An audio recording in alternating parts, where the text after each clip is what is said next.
Suppose करो कि ये कोई सरफेस है और इस सरफेस के ऊपर बहुत सारे एटम्स बैठे हुए हैं। ठीक है, इस सरफेस के ऊपर क्या है, बहुत सारे एटम्स बैठे हुए हैं। तो तुम सब एक चीज मुझे ध्यान से बताना, अगर ये सारे के सारे एटम इस सरफेस पे बैठे हुए हैं तो ये सारे के सारे एटम इस सरफेस पे फोर्स लगाएंगे। अगर ये सारे के सारे एटम इस सरफेस पे बैठे हुए हैं तो ये सारे के सारे एटम फोर्स लगाएंगे। और एक और केस लो, जब सपोज करो कि आपके जो एटम्स हैं वो चल रहे हैं, आपके एटम्स क्या कर रहे हैं, सब आगे मूव कर रहे हैं। तो इस केस में हो सकता है कि एक आध एटम आपके सरफेस के कांटेक्ट में हो, क्योंकि सारे एटम आगे जा रहे हैं, है ना, सारे एटम क्या कर रहे हैं, आगे जा रहे हैं। तो तुम मुझे बताओ किस केस में सरफेस पे ज्यादा फोर्स लगेगा। इस केस में, पहले वाले केस में तुम ध्यान से देखो तो आपके जो एटम्स हैं वो सरफेस पे बैठे हुए हैं, आपके जो एटम्स है वो सरफेस पे बैठे हुए हैं। दूसरे वाले केस में आपके एटम्स आगे जा रहे हैं, तो कुछ एक सरफेस के कांटेक्ट में, बाकी तो कांटेक्ट में नहीं है। तो आप मुझे बताओ कि किस वाले केस में आपके सरफेस पे ज्यादा फोर्स लगेगा। पहले वाले केस में, क्योंकि पहले वाले केस में सारे के सारे एटम सरफेस के कांटेक्ट में, सबका वजन आपका सरफेस झेल रहा है। लेकिन दूसरे वाले केस में इसका झेल रहा है, इसका झेल रहा है, इसका झेल रहा है, बाकी तो हवा में, बाकी तो सब चल रहे हैं, उनका तो नहीं झेल रहा है। तो याद रखना, अगर आप वेलोसिटी बढ़ाते हो तो आपके सरफेस पे जो प्रेशर है वो घट जाता है। देखो पहले केस में आपकी वेलोसिटी 0 थी तो आपका प्रेशर ज्यादा था, फिर जब सारे एटम चलने लगे तो आपने जब वेलोसिटी बढ़ाई तो आपका प्रेशर घट गया। तो याद रखना, अगर मान लो कि ये कोई पाइप है, अगर मान लो तुम्हारे एग्जाम में क्वेश्चन आ जाए कि यहां से फ्लूइड आ रहा है और यहां जा रहा है, तो मैं तुम्हें पूछूं कि बताओ इस पॉइंट पे ज्यादा प्रेशर होगा कि इस पॉइंट पे। तुम थोड़ा दिमाग लगाओ, जहां पे आपका ये थिकनेस कम है वहां पे वेलोसिटी ज्यादा होगी, जहां पे थिकनेस ज्यादा है वहां पे वेलोसिटी कम होगी। याद है, एरिया इंटू वेलोसिटी कांस्टेंट होता है, A into V, A1 V1 equal to A2 V2। तो वेलोसिटी क्या हो जाएगा, के अपॉन एरिया। तो जहां पे एरिया ज्यादा होता है वहां पे वेलोसिटी कम होती है। तो देखो, यहां पे एरिया ज्यादा है तो यहां वेलोसिटी कम होगी और यहां पे प्रेशर क्या होगा, ज्यादा होगा। और यहां पे आपका एरिया कम है तो यहां वेलोसिटी ज्यादा होगी, तो यहां पे आपका प्रेशर क्या होगा, कम होगा। तो याद रखना, with increase in velocity pressure on the surface decreases. लिखो अपनी कॉपी में, बहुत इंपॉर्टेंट स्टेटमेंट है ये एमसीक्यूज के लिए। With increase in velocity pressure on the surface decreases, लिखो अपनी कॉपी में। और किसी को इस कंसेप्ट में कोई डाउट है तो अब तुम मुझे पकड़ सकते हो। देखो तुम्हें अनम्यूट करके पूछना पड़ेगा। प्रवीर, डाउट है तो पूछ। तूने वैसे प्रवीर स्टेटमेंट को आपने अपनी कॉपी में लिखा था टेस्ट में, लेकिन अभी भी देखो डाउट है तो पूछ, ऐसा क्यों होता है, देख ऐसा इसलिए होता है। डाउट है तो पूछो। हर्ष, देखो समझ में आया कि वेलोसिटी बढ़ने पे प्रेशर क्यों घटता है कि नहीं समझ में आया? Kamakshi, yes sir. क्लियर हुआ तुम्हें? ऋषिता, देखो समझ में आया कि ऐसा क्यों होता है कि नहीं समझ में आया? इस कंसेप्ट को तुम्हें याद रखना है। कौन से कंसेप्ट को आपको याद रखना है, वापस सुनना। आपको किस कंसेप्ट को याद रखना है कि अगर मान लो कोई सरफेस है, अगर इसके ऊपर एटम बैठे हुए हैं तो ये सारे के सारे एटम फोर्स लगाएंगे।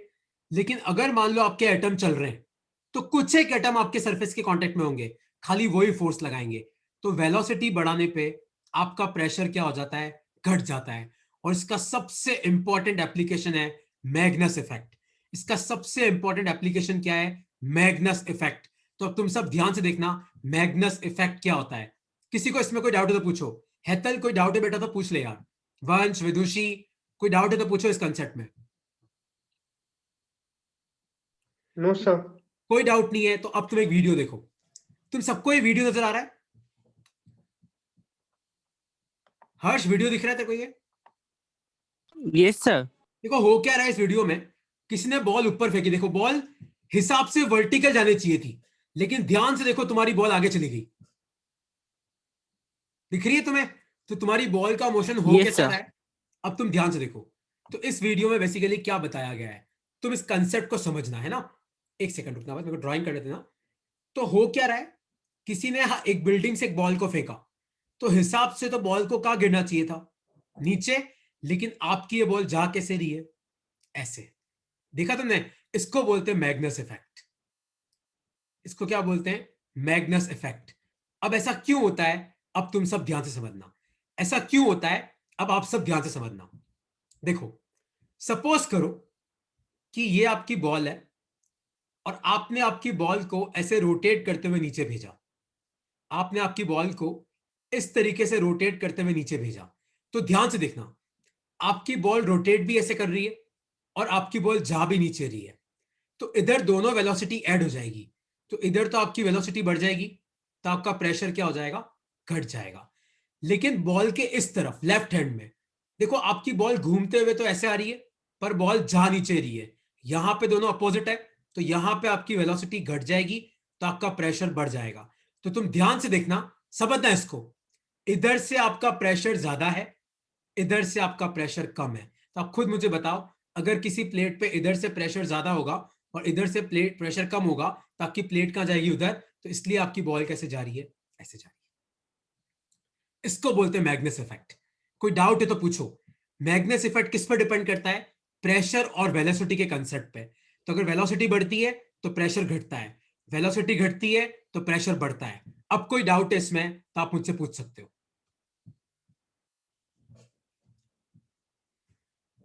कोई डाउट है तो आप पूछ सकते हो। आशीष, कोई डाउट है तो पूछो यार, प्लीज यार।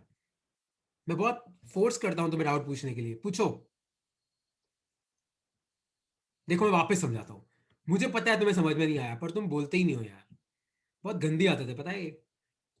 कोई इंसान इतना बोल रहा है क्वेश्चन पूछने के लिए, हर कुछ पूछ लो, क्या जा रहा है। तो आपने मान लो आपकी बॉल को ऐसे रोटेट कराया और नीचे भेजा, तो इधर आपकी बॉल घूम भी ऐसे रही है और आ भी नीचे रही है। तो यहां पे जो एटम मॉलिक्यूल्स होंगे, उनकी नेट वेलोसिटी बढ़ जाएगी। तो इधर प्रेशर क्या हो जाएगा, घट जाएगा। तो इस तरफ आपकी बॉल घूम ऐसे रही है पर आ नीचे रही है, इधर दोनों अपोजिट है, तो आपकी वेलोसिटी घट जाएगी और प्रेशर बढ़ जाएगा। तो इधर से प्रेशर ज्यादा है, इधर से कम है, तो इसलिए आपकी बॉल कहां जाती है, इधर। तो आपकी बॉल का मोशन कैसा होता है, ऐसा। ये आपका मैग्नेस इफेक्ट है। किसी को इसमें कोई डाउट है तब आप पूछ सकते हो।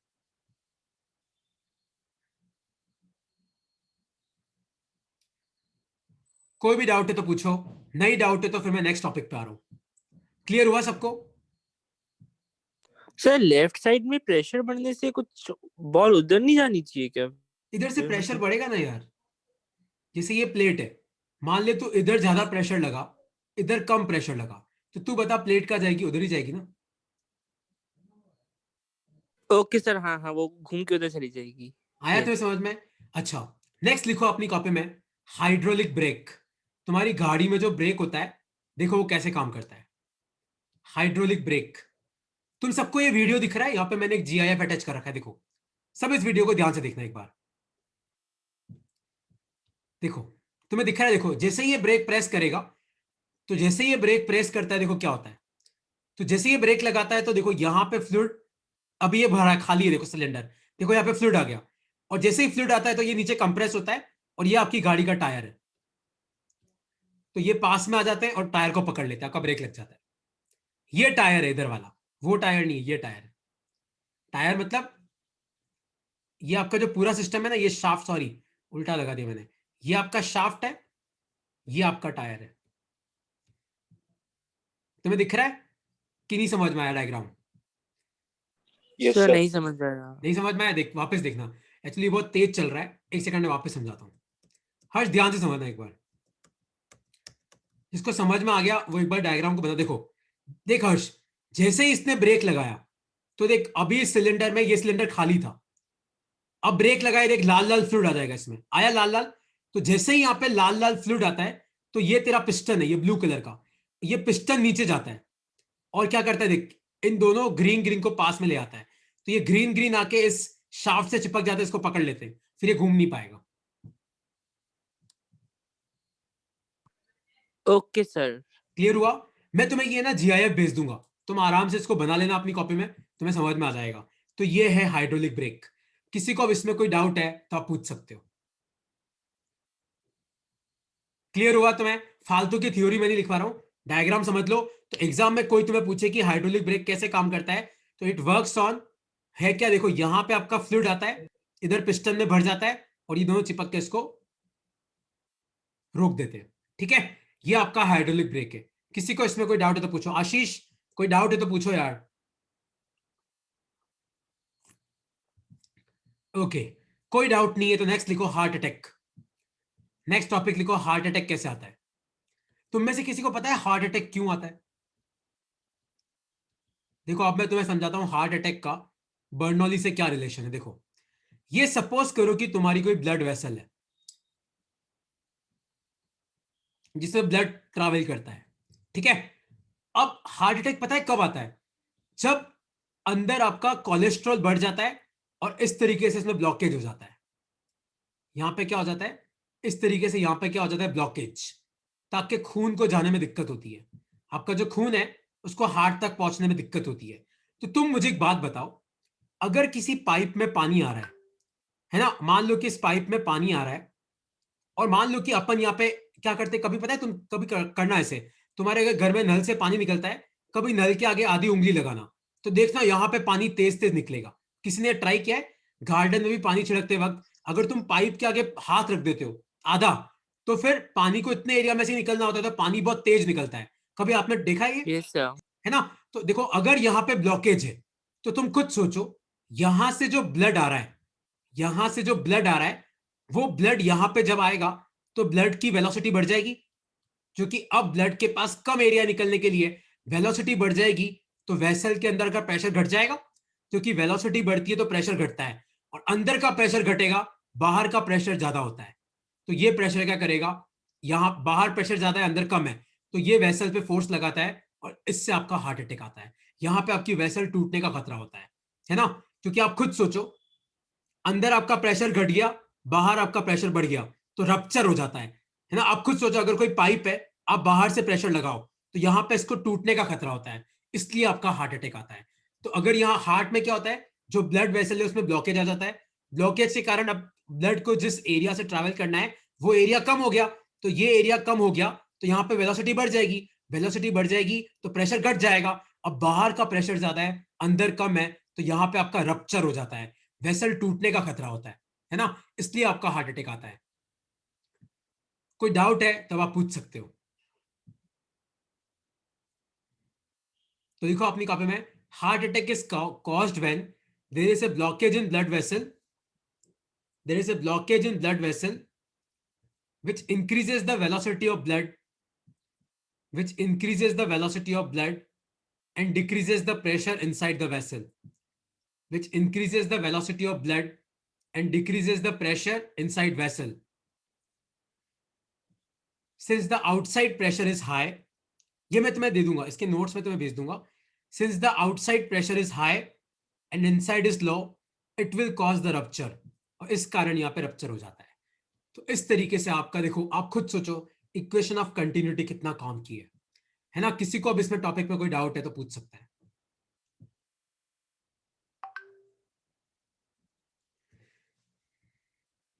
कोई भी डाउट है तो आप पूछ सकते हो, इसके नोट्स में आपको भेज दूंगा। आप टेंशन मत लेना, अगर तुम अभी लिख नहीं पाए तो कोई दिक्कत की बात नहीं है। आप अगर ये डाउट आ रहा है हम कहाँ लिखेंगे, मैं तुम्हें भेज दूंगा कि तुम्हें कहाँ से लिखना है, ठीक है?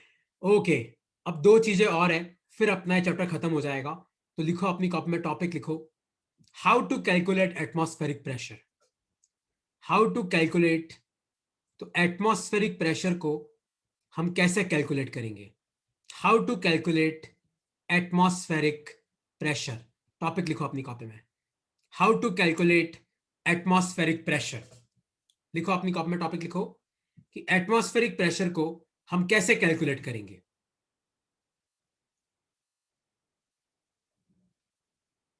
ठीक है, तो अब तुम ध्यान से सुनना कि कैसे कैलकुलेट करते हैं, अब तुम सब समझना। देखो, सपोज करो कि मैंने एक कंटेनर लिया और इस कंटेनर में मैंने मर्क्यूरी भर दिया। मैंने एक कंटेनर लिया और इस कंटेनर में मैंने क्या भर दिया? मैंने एक कंटेनर लिया और इस कंटेनर में मैंने भर दिया मर्क्यूरी।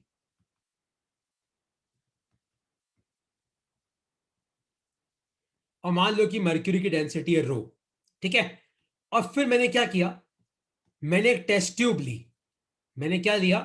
मैंने एक टेस्ट ट्यूब ली, और उस टेस्ट ट्यूब में से मैंने अपना मुंह यहां पे लगाया और सारी हवा खींच ली। मतलब मैंने टेस्ट ट्यूब के आगे मुंह लगाया, सारी हवा खींच ली, और इस टेस्ट ट्यूब को यहां पे आके उल्टा ऐसे लगा दिया। तो होगा क्या? थोड़ा बहुत मर्क्यूरी आपके इस फ्लूइड में, आपके इस टेस्ट ट्यूब में ऊपर चढ़ जाएगा। मान लो कितना ऊपर चढ़ा, h। ठीक है, अब तुम ध्यान से समझना एक चीज को। याद है जब मैंने फ्लूइड चालू किया था तब मैंने क्या कहा था कि फ्लूइड में सेम हाइट पे प्रेशर सेम होता है।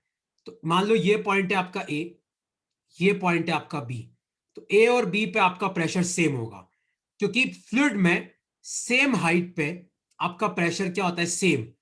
तो pressure at A will be equal to pressure at B. अब तुम ध्यान से सुनो, बी पॉइंट के ऊपर क्या है, एटमॉस्फेयर। आपका जो पॉइंट बी है, बी पॉइंट के ऊपर कोई लिक्विड तो नहीं है, बी पॉइंट के ऊपर एटमॉस्फेयर है, तो बी पॉइंट पे कितना प्रेशर आएगा, पी नॉट।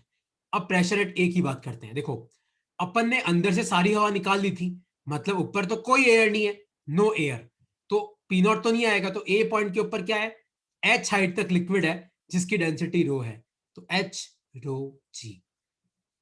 तो रो तो अपने को पता है मर्क्यूरी का डेंसिटी, हाइट अपन स्केल से निकाल लेंगे, जी अपने को पता है 9.8। तो ये आज इस तरीके से आता है तुम्हारा एटमॉस्फेरिक प्रेशर। लिख लो अपनी कॉपी में, लिख लो, टॉपिक लिखो, how to calculate atmospheric pressure.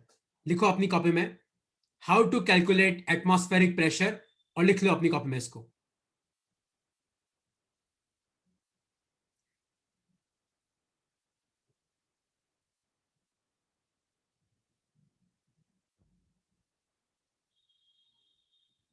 ठीक है, ये आपका मैनोमीटर है, लिख लो इसको, इसके आगे लिख लो ये मैनोमीटर है तुम्हारा।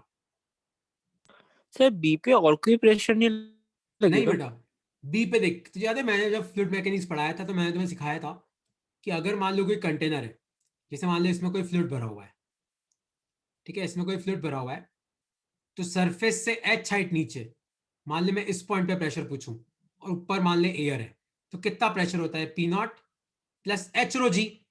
एयर का पी नॉट और कितनी हाइट तक फ्लूइड है, एच हाइट तक, जिसकी डेंसिटी कितनी है, रो, तो एच रो जी। तो अपने इस डायग्राम में ध्यान से देख, तेरा जो बी पॉइंट है वो तो सरफेस पे, इसके ऊपर तो कोई लिक्विड नहीं है, लेकिन ऊपर एयर तो है, इसलिए बी पॉइंट पे खाली पी नॉट होगा। लेकिन इस टेस्ट ट्यूब के अंदर ए पॉइंट पे ऊपर कितनी हाइट तक लिक्विड है, एच हाइट तक, और ऊपर एयर तो नहीं है, इसलिए मैंने पी नॉट नहीं लिखा, तो P naught equal to H rho G. Okay sir. लिख लो इसको।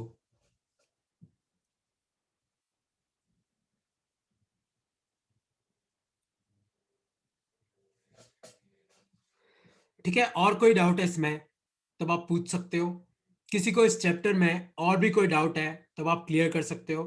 तो बेसिकली ये चैप्टर था तुम्हारा फ्लूइड मैकेनिक्स, है ना। बहुत आसान चैप्टर तो नहीं बोलूंगा मैं, थोड़ा बहुत टफ तो है तुम्हारा ये चैप्टर, क्योंकि ये थोड़ा लेंदी है, थोड़ा लेंदी चैप्टर है, तो आपको ध्यान देना पड़ेगा इस चैप्टर पे, है ना, इतना आसान नहीं है चैप्टर। किसी को अब और कुछ पूछना है तो इस चैप्टर में आप पूछ सकते हो। और कोई भी डाउट है तो आप मुझसे पूछ सकते हो इस चैप्टर में। आज बेसिकली मैंने एप्लीकेशंस के लिए निकाला था कि आज मैं तुम्हें इस चैप्टर की सारी एप्लीकेशंस कराऊंगा। अब तक कुछ जो कुछ पढ़ाया उसमें कोई डाउट है तो पूछो, एक आध चीज मैं और पढ़ा रहा हूं तुम्हें, अब तक कुछ पढ़ाया, कुछ डाउट है तो पूछ लो।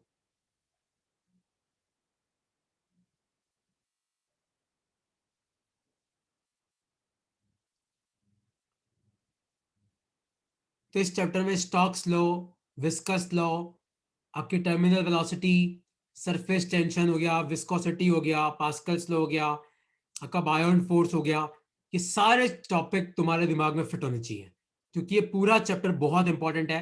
इस चैप्टर में जितनी इक्वेशन है सारी की सारी इंपॉर्टेंट है ना। अब तक कोई डाउट है तो आप मुझे पूछ सकते हो इस चैप्टर में कि सर इस टॉपिक में डाउट आ रहा है, वापस बता दो एक बार।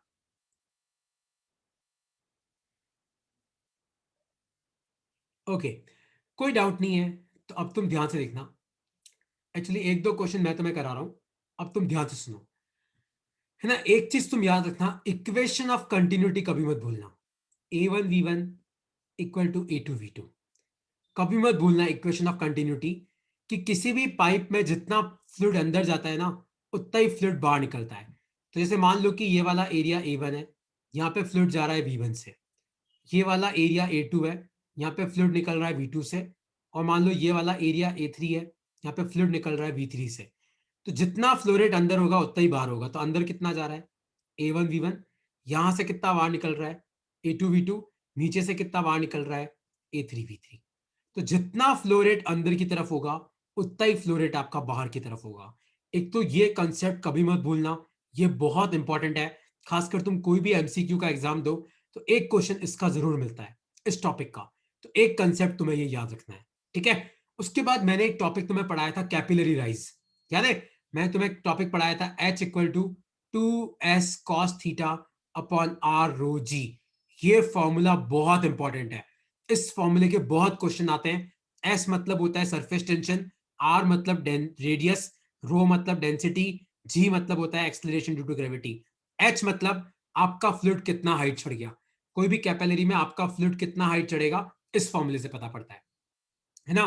तो अब एक चीज तुम ध्यान से सुनो, मैंने आपको इस चैप्टर का एक क्विज भेज रखा है ना। तो तुम लोग जिसका छूटा हुआ है वो उसको सबमिट करो, क्योंकि नेक्स्ट क्लास में लूंगा तुम्हारी थर्मल प्रॉपर्टीज पे। किस पे लूंगा? थर्मल प्रॉपर्टीज पे। तो उसमें क्या है, अब मेरी बात ध्यान से सुनना। एक्चुअली सीबीएसई ने कंडक्शन, कन्वेक्शन, रेडिएशन रिमूव कर दिया है ना। तो एक बार तो मैं उसके बिना तुम्हें करा दूंगा, और बाद में हम लोग जो जो टॉपिक कट गए एक बार कोर्स खत्म होने के बाद सारे टॉपिक अपन कर लेंगे, ठीक है। तो नेक्स्ट क्लास से अपनी थर्मल प्रॉपर्टीज पे, आज मैं चालू नहीं कर रहा हूँ, नया चैप्टर है, अपन आराम से चालू करेंगे। और कोई डाउट है इसमें तो पूछो, कोई भी डाउट है तो क्लियर कर लो। सर ये जो अपन पेपर एच रो जी लिखते हैं ना प्रेशर का, हाँ हाँ, तो उसको डिराइव कर सकते हैं, मतलब वही क्यों अपन लिखते हैं, कुछ और ऐसे क्वांटिटी नहीं है? अरे इसका डेरिवेशन कराया तो था, याद है हर्ष? तो नहीं था सही क्या इस बाबा। क्लास में? हाँ कराया था, बट वो याद नहीं आ रहा अभी इसलिए ढंग वो है ना, से। एक्चुअली देख, मैंने क्या किया था, तुम्हें एक कंटेनर दिया था और मैंने कहा था कि इस कंटेनर में आप एज्यूम कर लो कि यहाँ पे कोई सिलेंडर है, और मैंने कहा था कि एज्यूम करो कि इस इमेजिनरी सिलेंडर की हाइट है h। ऊपर तो प्रेशर पी नॉट है, ऊपर वाला प्रेशर नीचे धक्का मारेगा, नीचे प्रेशर पी है, ये प्रेशर ऊपर धक्का मारेगा, ठीक है। तो इस सिलेंडर का एफबीटी बना, डॉट लगा, देख mg तो नीचे आएगा, क्योंकि मान ले इसमें जो भी फ्लूइड भरा हुआ है तो mg नीचे आएगा। तो नीचे वाला प्रेशर ऊपर धक्का मारेगा पीए से, क्योंकि प्रेशर होता है फोर्स अपॉन एरिया, फोर्स क्या आ जाएगा, प्रेशर इंटू एरिया। ऊपर से प्रेशर पी नॉट आ रहा है तो नीचे कितना आ जाएगा, पी नॉट है, लेकिन जितना फोर्स ऊपर है उतना ही नीचे आएगा। तो P A equal to M G plus P naught A. तो आपका पी ए और मास क्या होता है, डेंसिटी इंटू वॉल्यूम, और वॉल्यूम क्या होता है, एरिया इंटू हाइट। तो G plus P naught A, तो ए गया, तो तेरा पी कितना आया देख, P naught plus H rho G. Okay sir. ठीक है, देखो तुम बाकी कभी भी घबराना मत। तुम्हें अगर कहीं पे भी डाउट है, या फिर तुम्हें लगता है कि कोई टॉपिक में नहीं करा पाया, मान लो दिमाग से निकल गया, या फिर तुम्हारे एक्स्ट्रा कराया हो, तो प्लीज मुझे बता देना, मैं तुम्हें अलग से करा दूंगा, है ना। और कुछ पूछना है तो पूछ सकते हो। एप्लीकेशन यहाँ पे खत्म होती है, नेक्स्ट क्लास अपनी थर्मल प्रॉपर्टीज पे है, ठीक है। ओके यार, ठीक है, पूछना तो पूछ लो, मैं बैठा हुआ हूँ, कोई दिक्कत नहीं है। अगर कोई नहीं पूछना है लीव कर सकते हो, कोई दिक्कत की बात नहीं है, पूछना है तो आप पूछ भी सकते हो। सर हाँ पूछो। सब बर्नौलीज का डेरिवेशन एक बार वापस करवा दोगे आप? ले अभी करा देता हूँ, अभी करा देता हूँ। देख, एक बात याद रखना वंश, कि अगर मान ले कि किसी जगह प्रेशर पी है और मुझे मान ले कि यहां से डीवी वॉल्यूम का लिक्विड अंदर भेजना है, तो मुझे कितना वर्क करना पड़ेगा, pressure into change in volume. तो मान ले कि ये कोई पाइप है, ठीक है, मान ले कि ये कोई पाइप है और यहां प्रेशर है P1, यहां प्रेशर है P2, ठीक है। और मान ले कि यहां पे फ्लूइड अंदर जा रहा है V1 से, यहां पे फ्लूइड बाहर निकल रहा है V2 से, और मान ले कि ये तेरा सरफेस है नीचे वाला, मान ले ये हाइट है 0, और मान ले कि ये जो तेरा P1 वाला पाइप है ना नीचे वाला, मान ले ये हाइट है H1 और ये हाइट है H2। देख, अब एक चीज तो ध्यान से समझना, मान ले कि ये पूरा पाइप तेरा फ्लूइड से भरा हुआ है, इसमें बिल्कुल गुंजाइश नहीं है और फ्लूइड आने की। तो अगर मैं यहां से छोटा सा वॉल्यूम डीवी डालूंगा तो यहां से निकलेगा भी कितना, डीवी। तो देख, इस पॉइंट पे कितना वर्क हुआ, P1 डीवी, पर इस पॉइंट पे कितना वर्क हुआ, P2 डीवी। लेकिन ध्यान से देख, यहाँ पे प्रेशर भी अंदर है, फ्लूइड भी अंदर है, तो वर्क पॉजिटिव होगा। यहाँ पे प्रेशर अंदर है लेकिन फ्लूइड बाहर आ रहा है, तो वर्क नेगेटिव होगा। तो नेट वर्क कितना हुआ तेरा, P1 DV minus P2 DV. फिर अब निकालते कि चेंज इन काइनेटिक एनर्जी कितनी होगी। अब तो ध्यान से सुनना, काइनेटिक एनर्जी कितना होता है हाफ एम वी स्क्वायर। तो मान ले कि इस dv का मास है dm, तो जब तेरा मास नीचे तब उसकी वेलोसिटी v1 है, जब तेरा मास ऊपर है तो उसकी वेलोसिटी v2 है। तो वेलोसिटी काइनेटिक एनर्जी कितनी चेंज हुई, half dm v2 square minus half dm v1 square. ये काइनेटिक एनर्जी क्या होती है, हाफ एम वी स्क्वायर। फिर अपन निकालते हैं कि पोटेंशियल एनर्जी कितना चेंज होगी। जब तब तेरा मास h2 हाइट पे, तब उसकी पोटेंशियल एनर्जी क्या होगी, mgh मतलब dmgh2 माइनस जब तेरा मास h1 हाइट पे, तब उसकी पोटेंशियल एनर्जी क्या होगी, dmgh1। dm मतलब छोटा सा मास। और याद रखना आप किसी भी बॉडी पे जो भी वर्क करते हो वो थोड़ा तो काइनेटिक एनर्जी चेंज करता है, थोड़ा पोटेंशियल एनर्जी चेंज करता है। तो work done is equal to change in kinetic energy plus change in potential energy. इन सबको पुट कर दे, तेरा बर्नौली आ जाएगा। Okay sir. सर एक बार टर्मिनल वेलोसिटी का बता सकते हो क्या वापस? देख, जैसे मान ले कि कोई ड्रॉप है, इस ड्रॉप को मैंने रिलीज किया। टर्मिनल वेलोसिटी का मतलब है कि बॉडी पे नेट फोर्स जीरो है, मतलब जितना फोर्स ऊपर उतना नीचे। तो अगर ये कोई ड्रॉप है जो नीचे आ रही है तो इसका मास है तो नीचे mg लगेगा, ठीक है। इस पे बायोन फोर्स कहाँ लगेगा, ऊपर। और इस पे स्टॉक्स फोर्स भी कहाँ लगेगा, ऊपर। लेकिन इस पे नेट फोर्स जीरो है, तो mg will be equal to buoyant force plus Stokes force.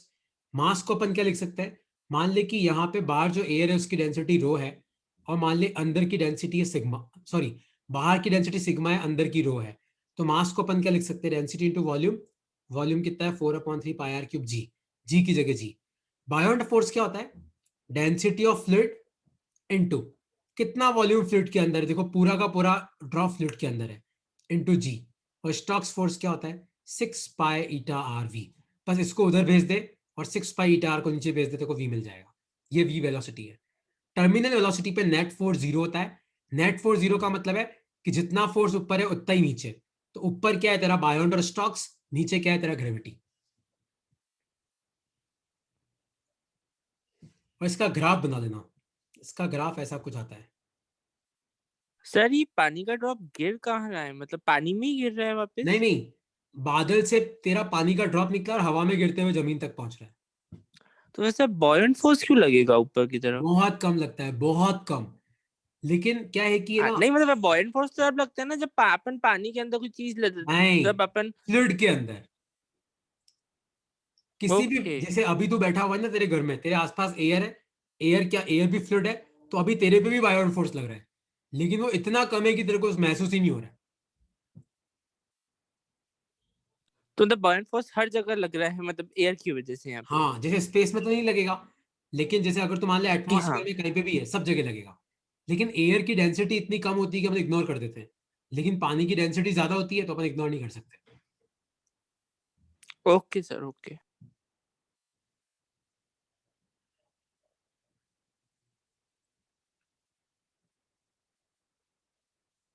Okay, चलो बाय यार।